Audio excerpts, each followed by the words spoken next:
Hello all, welcome to the course Energy Engineering. In the video we will talk about the gas turbine power plant. Previous videos we have seen hydel power plant which is using water as the main source of energy. அதுக்கப்புறம் thermal power plant பார்த்தோம். அதில் வந்து steam was a working fluid. அதில் வந்து coal use பண்ணி steam generate பண்ணி அந்த steam மூலயமா mechanical energy produce பண்ணாங்க. And இந்த கேஸில் இந்த வீடியோவில் வந்து gas turbine power plantல டைரெக்டாக வந்து flue gas நம்ம யூஸ் பண்ணிப்போம். அந்த ஃப்ளூ கேஸில் இருக்கக்கூடிய ஹீட்டை ஸ்டீமாக மாற்றி அந்த ஸ்டீமை மெக்கானிக்கல் எனர்ஜியை கன்வெர்ட் பண்ணுறதுக்கு பதிலாக டைரெக்டாக அந்த ஃப்ளூ கேஸ் நம்ம ஒரு விஷயத்தை பேர்ன் பண்ணணும் வரக்கூடிய அந்த கேஸே வந்து நம்ம ஒர்க் ப்ரொடியூஸ் பண்ணுறதுக்காக யூஸ் பண்ணிப்போம். இந்த வீடியோவில் நம்ம கேஸ் டர்பைன் பவர் பிளான்ட் பற்றி தான் பார்க்க போகிறோம். And definition, a power plant which employs gas turbine as the prime mover to generate electrical energy is called gas turbine power plant. இந்த டர்பைன் வந்து கேஸ் மூலியமாக ரன் ஆகக்கூடிய டர்பைன். இதில் வந்து air is used as a working fluid. நம்ம இங்கே வேறு எந்த ஒரு அதர் கேஸஸ் எதுவுமே யூஸ் பண்ண மாட்டோம், ஏர் தான் நம்ம யூஸ் பண்ணுவோம். And gas turbines burn fuels such as oil, natural gas and pulverised coal. இதில் ஏதாவது ஒரு விஷயத்தை பேர்ன் பண்ணி அதுலேருந்து வரக்கூடிய கேஸ் வச்சு இந்த டர்பைன் ரன் ஆகிட்டு இருக்கும். Instead of using the heat to produce steam as in steam turbines, gas turbines use hot gases directly to turn the turbine blades. And this is a layout of open cycle gas turbine power plant. Gas turbine power பிளான்ட்ல வந்து ரெண்டு type of classification இருக்குது. ஒன்று open turbine, open cycle, இன்னொன்று வந்து closed cycle.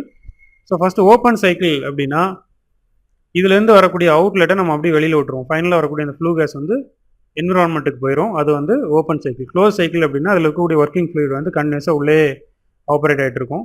So இனிஷியலாக இந்த type of power plants எல்லாத்துக்குமே வந்து it requires a starting motor. So first ஒரு ஸ்டார்டிங் மோட்டார், நம்ம பைக்கு கார்லலாம் எப்படி ஒரு ஸ்டார்டிங் மோட்டார் இருக்கோ அதே போல் ஒரு ஸ்டார்டிங் மோட்டார் இருக்கணும். And this LPC denotes low pressure compressor, HPC denotes high pressure compressor.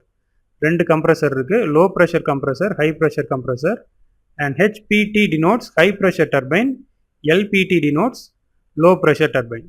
So compressor வந்து to compress the air, and turbine எதுக்கு அப்படின்னா அந்த ஃப்ளூ கேஸ் மூலியமாக வரக்கூடிய மெக்கானிக்கல் எனர்ஜியை வந்து ஃபைனலாக எலக்ட்ரிக்கல் எனர்ஜியாக கன்வெர்ட் பண்ணுவோம். அதுக்காக தான் டர்பைன் ஜென்ரேட்டர் வச்சுருக்காங்க.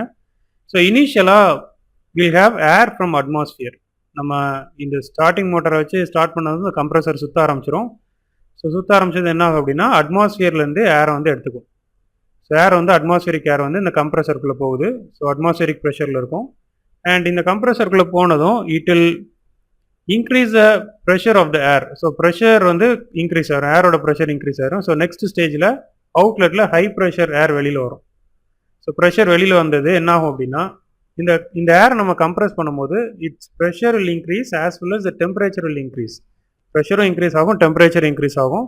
பட் நமக்கு வந்து டெம்பரேச்சர் இன்க்ரீஸ் ஆகக்கூடாது. ஏன்னா we have one more stage of compression.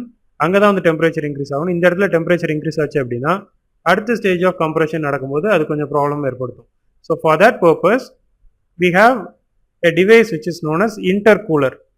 இந்த இன்டர்கூலர் என்ன பண்ணும் அப்படின்னா the pressurised air with high temperature is entering inside the intercooler. இதுவும் வந்து ஒரு ஹீட் எக்ஸ்சேஞ்சர் தான். ஹீட் எக்ஸ்சேஞ்சர் பற்றி நிறைய டிஸ்கஸ் பண்ணிட்டோம். இதுக்குள்ளே வந்து அந்த ஏர் ஃப்ளோ ஆகும். அண்ட் இன்னொரு பிளேஸில் வந்து என்ன ஆகும், அந்த ஹீட் எக்ஸ்சேஞ்சருக்குள்ளே வாட்டர் ஃப்ளோ ஆகிட்டு இருக்கும், கூலிங் வாட்டர் ஃப்ளோ ஆகும். ஸோ இப்போ என்ன ஆகும்னா இந்த high temperature air high pressure ஏர்லேருந்து டெம்பரேச்சர் அந்த ஹீட்டை மட்டும் இந்த கோல்டு வாட்டர் எடுத்துக்கும். ஸோ கோல்டு வாட்டர் உள்ளே போயிட்டு ஹாட் வாட்டராக வெளியில் வந்துடும். வேறஸ் இந்த கேஸில் ஹாட் ஏர் என்ன பண்ணும் அப்படின்னா ஹாட் ஏராக உள்ளே போய் கோல்டு ஏராக வெளியில் வரும். But at high pressure, same ப்ரெஷரில் எந்த டிவியேஷன் இருக்கா, டெம்பரேச்சர் மட்டும் குறைஞ்சிருக்கும். ஸோ இப்போ இந்த ஹை ப்ரெஷர் லோ டெம்பரேச்சர் ஏர் என்ன பண்ணும்னா again it is allowed to flow inside high pressure compressor. So first இந்த ஸ்டேஜில் ஒரு 2 to 3 bars இன்க்ரீஸ் ஆகுதுன்னு ஒரு அப்ராக்சிமேட்டாக வச்சுக்கிட்டோம் அப்படின்னா இந்த கேஸில் 10 to 20 bars அந்த ரேஞ்சில் வந்து இன்க்ரீஸ் ஆகும். ஹை ப்ரெஷர் கம்ப்ரெசரில் இன்னும் ப்ரெஷர் வந்து இன்க்ரீஸ் ஆகும். ஸோ இந்த ஸ்டேஜில் ப்ரெஷர் இன்க்ரீஸ் ஆகுது. இந்த ரெண்டு கம்ப்ரெசரையும் வந்து கப்புள் பண்ணி வச்சுருப்பாங்க. இது எல்லாத்தையும் வந்து it will B coupled with the high pressure turbine. இப்போ இனிஷியல் ஸ்டேஜுக்கு மட்டும்தான் நம்ம வந்து எலக்ட்ரிக்கல் சப்ளை கொடுக்கணும். அதுக்கு அடுத்த ஸ்டேஜஸில் என்ன ஆகும்னா நம்ம ப்ரொடியூஸ் பண்ணக்கூடிய மெக்கானிக்கல் ஒர்க்கே இதெல்லாம் ரன் பண்ண ஆரம்பிச்சிடும். ஸோ அதுக்காக தான் இது வந்து ஒரே சிங்கிள் ஷாஃப்டில் கனெக்ட் பண்ணியிருப்பாங்க. From low pressure compressor to high pressure turbine. இது எல்லாத்துக்குமே வந்து ஒரே சிங்கிள் ஷாஃப்ட் தான். And once after leaving the high pressure compressor the air will be at a very high pressure and temperature. Then it reaches one more heat exchanger. இப்போ first இங்கே வரும்போது ப்ரெஷரும் அதிகமாக இருக்கும், டெம்பரேச்சரும் அதிகமாக இருக்கும். பட் அந்த டெம்பரேச்சர் பத்தாது அப்படிங்கிறதால இன்னொரு ஹீட் எக்ஸ்சேஞ்சருக்குள்ள போகுது. இந்த ஹீட் எக்ஸ்சேஞ்சருக்கு பேர் என்ன அப்படின்னா ரீஜென்ரேட்டர். இதோட மெயின் ரோல் என்ன அப்படின்னா ஃபுல்லாக கம்பஷன் ஆகி வெளியில் வரக்கூடிய அந்த எக்ஸாஸ்ட் கேஸில் இருக்கக்கூடிய டெம்பரேச்சரை இந்த ஏரை ஹீட் பண்ணுறதுக்கு யூஸ் பண்ணிப்போம். ஸோ இங்கே வந்து கேஸ் ஃப்ளோ ஆகிட்டு இருக்கும், இங்கே வந்து ஏர் ஃப்ளோ ஆகிட்டு இருக்கு. ஸோ இந்த ஏருக்கு வந்து இதுலேருந்து ஹீட் வந்து இதுக்கு ட்ரான்ஸ்ஃபர் ஆயிரும். So this is how the temperature of air will be increased. So இப்போது air will be at a very high temperature and a very high pressure. It reaches the combustion chamber. Combustion chamber is the place where combustion takes place. So இந்த இடத்துல என்ன ஆகும்னா நம்ம fuel inject பண்ணுவோம். Fuel maybe ஏதாவது ஆயிலாக இருக்கலாம், இல்லை கோலாக இருக்கலாம், whatever fuel it maybe. So அதை இன்ஜெக்ட் பண்ணும்போது ஆல்ரெடி இது வந்து இந்த ஏர் ஹை ப்ரெஷர் ஹை டெம்பரேச்சரில் இருக்குது. அப்படி ஏதாவது ஒரு விஷயம் சின்னதாக பட்டுச்சுன்னா கூட டக்குன்னு தீ பிடிச்சிரும். ஸோ அப்படி ஃபயர் ஆனது என்ன ஆகும்னா அதுலேருந்து வரக்கூடிய எக்ஸாஸ்ட் கேஸ் எல்லாம் வந்து it will be at a very high pressure. That exhaust gas which is having high pressure is allowed to flow inside the turbine, high pressure turbine. So இப்போ இந்த ப்ரெஷர் எனர்ஜி எல்லாம் இது utilise பண்ணி mechanical எனர்ஜியாக convert பண்ணிடும். So that is what the principle behind this. So இந்த கேஸில் இருக்கக்கூடிய pressure energy will be utilised for producing mechanical energy and it will be connected to generator also. இந்த இடத்துல லிங்க் இல்லாமல் இருக்குது. ஸோ இதில் ஒரு ஜென்ரேட்டரும் கனெக்ட் பண்ணியிருப்பாங்க. இந்த இருக்க அந்த ஜென்ரேட்டர் தான் இது.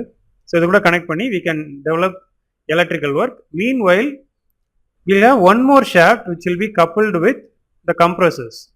ஸோ இது ரொட்டேட் ஆகும்போது ஆப்வியஸ்லி இந்த பக்கம் கம்ப்ரஸரையும் சேர்த்து அதில் இருக்கக்கூடிய பிளேட்ஸையும் சேர்த்து ரொட்டேட் பண்ணிட்டு இருக்கோம். ஸோ தட் நமக்கு அதுக்கப்புறம் எலக்ட்ரிக்கல் சப்ளை எதுவுமே கொடுக்க வேணாம். So once after leaving the high pressure turbine, the pressure energy of the working gas will be reduced. So இங்கே வந்து லோ ப்ரெஷர், கொஞ்சம் ஓரளவுக்கு லோ ப்ரெஷர் கேஸாக வெளியில் வரும். This will be again allowed to flow inside a combustion chamber. So இப்போ கொஞ்சம் அன்பர்ன்டு gases ஏதாவது இருக்கும், இதில் ஏதாவது மிஸ் ஆன கேஸஸ் என்ன ஆகும் அப்படின்னா இதில் ஃபியூல் இன்ஜெக்ட் பண்ணும்போது இன்னும் கொஞ்சம் கம்பஷன் நடக்கும். கம்பஷன் நடந்து இதோட ப்ரெஷர் இன்னும் கொஞ்சம் இன்க்ரீஸ் ஆகும். that will be again allowed to flow inside a low pressure turbine. So இங்கேயும் கொஞ்சம் அமௌண்ட் ஆஃப் ஒர்க் ப்ரொடியூஸ் ஆகும். that will be coupled to a generator and electricity will be produced. So இதுக்கு எல்லாம் முடிஞ்சதுக்கப்புறம் low pressure and maybe at a low temperature gas is leaving. இது அப்படியே இந்த heat எக்ஸ்சேஞ்சருக்குள்ள வருது. இங்கே இதில் இருக்கக்கூடிய கொஞ்சம் அமௌண்ட் ஆஃப் டெம்பரேச்சரையும் வந்து நம்ம இன்லெட் ஏரை ஹீட் பண்ணுறதுக்கு யூஸ் பண்ணிப்போம். So once after every thing is completed it is allowed to flow inside the chimney. இதுக்கு முன்னாடியே வந்து பர்டிகுலேட் மேட்டர்ஸ், ஆஷ் ஏதாவது இருந்துச்சுன்னா அதெல்லாம் ரிமூவ் பண்ணுறதுக்கு செட்டப்ஸ் இருக்கும். அதெல்லாம் ரிமூவ் பண்ணதுக்கப்புறம் சிம்னி வழியாக அட்மாஸ்பியருக்கு போயிடும். This is how the open cycle gas turbine will work. And second is closed cycle gas turbine. இதில் வந்து the working fluid will not be permitted to allow inside the atmosphere. அட்மாஸ்பியருக்குள்ள போகிறதுக்கு இதுக்கு permission கிடையாது. இந்த working ஃப்ளூயிடை நம்ம உள்ளே circulate பண்ணிகிட்டே இருப்போம். And here you can see again we have a low pressure compressor here. இங்கேருந்து நம்ம ஸ்டார்ட் பண்ணுவோம். இந்த லோ ப்ரெஷர் கம்ப்ரெசருக்குள்ள ஒர்க்கிங் ஃப்ளூயிட் வருது. அண்ட் இந்த கம்ப்ரெசர் கம்ப்ரெசர்ஸ் த ஃப்ளூயிட். அது ஏதோ கேஸாக இருக்கலாம், லேராக இருக்கலாம், வாட் எவர் இட் மேபி. அதை கம்ப்ரெஸ் பண்ணிவிட்டு ஃபைனலாக இங்கே வரும்போது it is moving towards and intercooler. Intercooler பற்றி என்னென்ன ஏற்கனவே சொல்லிட்டேன். இன்டர்கூலருக்குள்ள டெம்பரேச்சர் குறைஞ்சி ப்ரெஷர் கான்ஸ்டண்ட்டாக இருக்கும். And then it moves to high pressure compressor where the pressure is increase as well as the temperature is increased. So இது முடிஞ்சதுக்கப்புறம் it is moving towards regenerator. ரீஜென்ரேட்டரும் என்ன நம்ம பார்த்தோம், to increase the temperature of the gas or air we have a regenerator. It is also heat exchanger. So இது முடிஞ்சதும் it is moving towards a combustion chamber where the combustion takes place. And combustion முடிஞ்சதும் here there may be a possibility இங்கே combustion தான் நடக்கணும்னு இல்லை. this is a heat addition setup. இது வந்து ஒரு ஹீட் அடிஷன் செட்டப்னு சொல்லலாம்.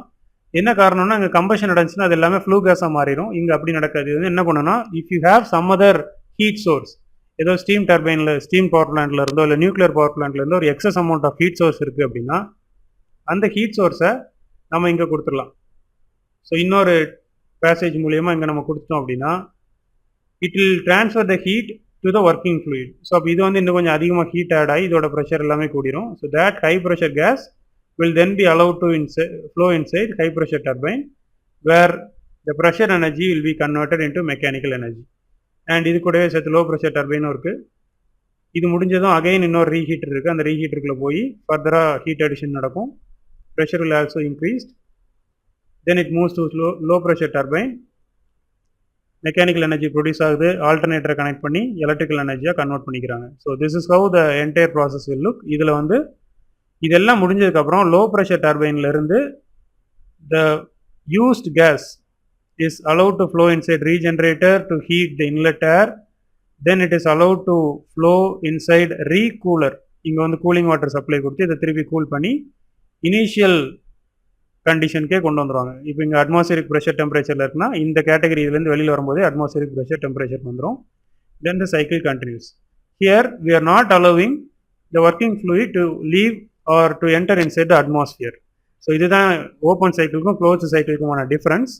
ஸோ க்ளோஸ்டு சைக்கிளில் பார்த்தீங்க அப்படின்னா it is usually used in nuclear power stations. If you have excess energy available that can be utilized for heating the working fluid. And second, it can be used as standby power unit for hydroelectric power station. ஒருவேளை hydroelectric power station சரியாக work ஆகலை அப்படின்னா இதை நம்ம standby யூனிட்டாக வச்சுக்கலாம். And third, combustion process is replaced by constant pressure heat addition. Previous கேஸில் நான் சொன்னேன் இங்கே வந்து ஒரு கம்பஷன் சேம்பர் இருக்கும் அப்படின்ட்டு. But for closed cycle here the combustion chamber is replaced by heat addition setup. இங்கே கம்பஷன் சேம்பர்னு இருக்காது, இது வந்து ஒரு ஹீட் அடிஷன் செட்டப்பாக இருக்கும், where the excess heat from other sources will be utilized for adding heat. Then discharge process is again replaced by constant pressure heat rejection in cooling chamber. இங்க வந்து discharge இருக்கணும், but in the discharge பதிலா here we have a cooling chamber. And exhaust air is not rejected to atmosphere but recirculated to the cooling chamber. இங்க வந்து air use பண்ணி ஏரையே heat பண்ணி அதே திருப்பி கூல் பண்ணி அந்த ஏரையை நம்ம வந்து சர்க்குலேட் பண்ணிகிட்டே இருக்கிறோம். ப்ரீவியஸ் கேஸில் ஏர் கூட ஃபியூலை மிக்ஸ் பண்ணி அது பேர்ன் பண்ணதுக்கப்புறம் அந்த கேஸை வந்து வெளியில் விட்டுறோம். So this is the difference between open cycle and close cycle. And obviously gas turbines are not self starting. The starting motor initially drives the compressor till the first combustion of fuel takes place. ஒரு first combustion நடந்ததுக்கப்புறம் அதுக்கப்புறம் நமக்கு starting motor தேவையில்லை. எப்படி நம்ம பைக்கில் வந்து first இனிஷியேஷனுக்கு starting motor தேவைப்படுதோ அதே பிரின்சிபல் தான். ஃபர்ஸ்ட் இனிஷியேட் பண்ணுறதுக்கு ஸ்டார்டிங் மோட்டர் தேவை. ஒன்ஸ் கம்பஷன் ஸ்டார்ட் ஆயிடுச்சு அப்படின்னா அதுலேருந்து எனர்ஜி நம்ம இதுக்கு எடுத்துக்கலாம். The combination of air compressor and combustion chamber is known as gas generator. And components in பார்த்தா we have regenerator, combustion chamber, compressor, alternator, starting motor and gas turbine. இதோட working இது எதுக்கு யூஸ் ஆகும் அப்படிங்கிறது எல்லாமே உங்களுக்கு தெரியும், பெருசாக நான் எக்ஸ்பிளைன் பண்ணணும் தேவையில்லை. அண்ட் அட்வான்டேஜஸ்ன்னு பார்க்கும்போது initial and operation cost are lower when compared to all other power plants. Started in cold conditions can be possible. And storage of fuel requires less area and handling is easy. Maintenance cost is low, simple in construction. There is no need of boiler, condenser, cooling tower. இந்த மாதிரி பெரிய பெரிய ஏதோ காம்பனன்ட்ஸ்லாம் தேவையில்ல. Cheaper fuel such as kerosene, paraffin, benzene, powdered coal can be used. எல்லாமே அந்த பெட்ரோலோட கம்மி அப்படிங்கிறாங்க rate. Gas turbine plants can be used in water scarcity areas. இங்கே நம்ம ஸ்டீம் எதுவுமே யூஸ் பண்ணல, ஸோ வாட்டர் இல்லாத இடத்துல கூட we can go for gas turbine power plant. Less pollution and less water is required. Disadvantages ன்னு பார்த்தா 66% of power நம்ம ப்ரொடியூஸ் பண்ணுறோம். அந்த டர்பைன்லேருந்து ப்ரொடியூஸ் பண்ணுற ஒரு 100% எனர்ஜி ப்ரொடியூஸ் பண்ணுறோன்னா அதில் 66% is been utilised for running the compressor alone. கம்ப்ரஸரை ரன் பண்ணுறதுக்கு மட்டுமே நம்ம ப்ரொடியூஸ் பண்ண ஒர்க்கில் இருந்து 66% போயிடுச்சு. ஸோ இதுக்கு வந்து லோ தெர்மல் எஃபிஷியன்சி தான் இருக்கும். And second, the running speed of gas turbine is இந்த range of 40,000 to 1 lakh RPM. And operating temperature வந்து 1100 to 1260 டிகிரி செல்சியஸ். ஸோ இந்த ரீசனில் இருக்கிறதால ஸ்பெஷல் மெட்டல்ஸ் அண்ட் அலாய்ஸ் தான் யூஸ் பண்ண முடியும். ஸோ அதோட காஸ்ட்டும் கொஞ்சம் அதிகமாக இருக்கும். And high frequency noise from the compressor is objectionable. These are all some of the disadvantages. And அப்ளிகேஷன்ஸ்னு பார்த்தா பம்பை ட்ரைவ் பண்ணுறதுக்கு கம்ப்ரஸர் ஹை ஸ்பீட் கார்ஸ்க்கு யூஸ் பண்ணிக்கலாம், ஏர்கிராஃப்ட் ஷிப்ஸ்க்கு யூஸ் பண்ணிக்கலாம் for their propulsion purpose. And ஆட்டோமொபைல்ஸ்க்கு யூஸ் பண்ண முடியாது because their speed is very very high, which is around 40,000 to 1 lakh RPM. And power generation use பண்ணிக்கலாம் for peak load condition. நமக்கு வந்து நார்மலாக ஸ்டாண்ட் பை ஒரு பேஸ் லோட் கண்டிஷனுக்கு வந்து ஒரு நார்மல் பவர் பிளான்ட் ஒர்க் ஆகிட்டு இருக்கும். சடனாக நமக்கு ஒரு பர்டிகுலர் டைமில் பீக் லோடு தேவைப்படும். எக்ஸாம்பிளுக்கு சொல்லணும் அப்படின்னா 8 o'clock 9 o'clock வந்து பீக் லோட் கண்டிஷன். அந்த டைமில் வந்து நிறைய எலக்ட்ரிக் ட்ரெயின்ஸ் போயிட்டு இருக்கும், நிறைய வீட்டில் வந்து எலக்ட்ரிக்கல் அப்ளையன்சஸ் யூஸ் பண்ணிட்டு இருப்பாங்க. அந்த டைமில் வந்து பீக் லோட் கண்டிஷன். இதே மதியம் ஒரு 2 o'clock 3 o'clockல பார்த்தீங்கன்னா அவ்வளோ லோடு எடுத்துக்க மாட்டோம். ஸோ இந்த மாதிரி பீக் லோட் கண்டிஷனில் இந்த கேஸ் டர்பைனை நம்ம யூஸ் பண்ணிக்கலாம். And this is all about the content. Question for this video is explain the working of open cycle and closed cycle gas turbine power plant with its major components and layout. So அதை ஒரு பேப்பரில் எழுதி பிடிஎஃபாக submit பண்ணிடுங்க.